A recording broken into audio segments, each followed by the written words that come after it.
나는 34, 이름은 지연. 남편과 결혼한 지 7년째다. 평범한 직장, 평범한 결혼 생활, 평범한 아파트. 적어도 나는 그렇게 믿어왔다. 그런데 어느 날 아주 사소한 것 하나가 내 일상을 흔들기 시작했다. 퇴근하고 집으로 올라온 날 현관문 아래에 작은 노란 포스트잇이 붙어 있었다. 오늘 밤은 불을 켜지 마세요. 장난인가 싶었다. 웃으며 떼어버렸지만 그날 밤 부엌에서는 타는 냄새와 함께 전선이 반쯤 녹아 있었다. 누전이야. 큰일 날 뻔했네. 남편은 그렇게 말하고 전선을 치웠다. 하지만 이상했다. 왜 포스트잇은 그 사실을 알고 있었을까? 7년 전 큰 교통사고를 당했다. 그때 머리를 다쳐 기억의 일부가 희미해졌다. 누구를 만났고 어떤 관계였고 그날 어떤 일이 있었는지. 기억의 조각들이 구멍처럼 비어 있었다. 사고 이후 나는 남편과 급격히 가까워졌고 결혼까지 이어졌다. 그때는 감사했고 사랑이라 믿었다. 하지만 지금 생각하면 너무 빨랐다. 너무 자연스럽게 내 빈 기억 속으로 남편이 들어왔다. 이상한 일은 하루하루 더해갔다. 출근길 카페. 창밖에서 누군가 나를 뚫어져라 바라보고 있었다. 검은 코트, 마른 체격, 깊은 눈빛. 지하철에서도 회사 근처에서도 심지어 편의점에서도. 처음엔 우연이라 생각했지만 그가 나를 바라보는 방식이 설명할 수 없이 절박했다. 경찰에 신고하자. 스토킹 가능성이라는 답을 들었다. 나는 그 남자를 피했다. 그 남자가 두려웠다. 하지만 진짜 두려워해야 했던 사람은 다른 곳에 있었다. 모르는 번호에서 문자가 오기 시작했다. 먹지 마세요. 오늘은 샤워하지 마세요. 가스레인지 확인하세요. 당신 남편 믿지 마세요. 스토킹, 협박, 정신적 압박. 그렇게밖에 생각할 수 없었다. 그러던 어느 날 테이블 위에 놓인 밥에서 이상한 가루를 발견했다. 남편은 조미료일 거야라고 웃었지만 그날 밤 나는 이유 없이 숨이 막히고 구토를 했다. 병원에서는 약물성 반응일 수도 있다고 했다. 누군가 나를 해치려 하고 있었다. 하지만 그게 누구인지 나는 아직 몰랐다.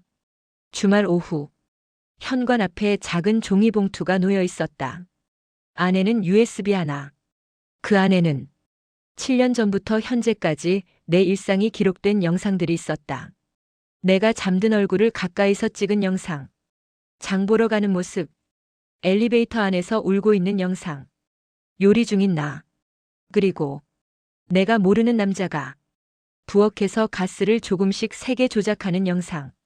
하지만 그보다 더 충격적인 건 마지막 영상이었다.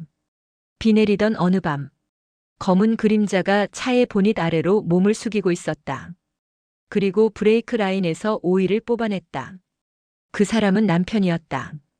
그 사고가 내 사고였다. 그날 이후 내가 기억을 잃자 남편이 내 빈 기억 속에 자연스럽게 들어온 것. USB를 본 순간 숨이 쉬어지지 않았다. 누가 이 영상을 찍었을까? 왜 지금 나에게 보낸 걸까? 그때 집 현관문이 천천히 열렸다. 문이 열리자 검은 코트를 입은 그 남자가 나타났다. 내가 두려워했던 스토커라 생각했던 그 사람. 나는 공포에 질려 비명을 질렀다. 그는 손을 들고 조용히 말했다. 제가 보낸 겁니다. 당신을 해치려는 사람은 제가 아니에요. 그는 천천히 가방에서 사진 몇 장을 꺼냈다. 얼굴이 반쯤 타버린 여성, 욕실에서 감전된 여성, 창고 화재로 사망한 여성, 교통사고로 머리가 찢어진 여성. 사진마다 붉은 글씨로 적혀 있었다. 보험 수령 완료. 그 남자는 말없이 남편의 이름이 적힌 보험금 지급 내역을 보여주었다. 그리고 마지막 사진에는 한 여자의 웃는 얼굴이 있었다. 그는 사진을 떨리는 손으로 쓰다듬으며 말했다. 이 사람 제 동생입니다.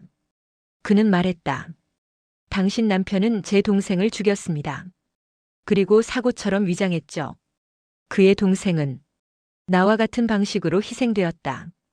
음식에 타놓은 진정제, 욕실 전기 조작, 차량 브레이크 파열, 화재 흔적 조작. 그 남자는 남편이 더 이상 피해자를 만들지 않도록 가능한 모든 방식으로 나를 지켜보고 있었다. 그의 문자, 포스트잇, 택배, USB 모두 나를 보호하기 위한 것이었다. 하지만 나는 그를 스토커라 오해하고 있었다. 그는 마지막으로 말했다. 당신이 그날 살아남기를. 제 동생은 마지막 순간까지 바랐어요. 그 말에서 나는 잊고 있던 기억 하나를 떠올렸다. 사고 난 그날 내 옆자리에 그의 동생이 있었다는 것. 그때였다. 현관문이 거칠게 열리는 소리가 났다. 남편이 돌아왔다. 눈빛이 흔들리고 있었다. 손에는 작은 공구 가방. 그 안에는 플라이어, 드라이버, 전기 테스트기. 남편은 차갑게 말했다. 지연아, 누구랑 있었어?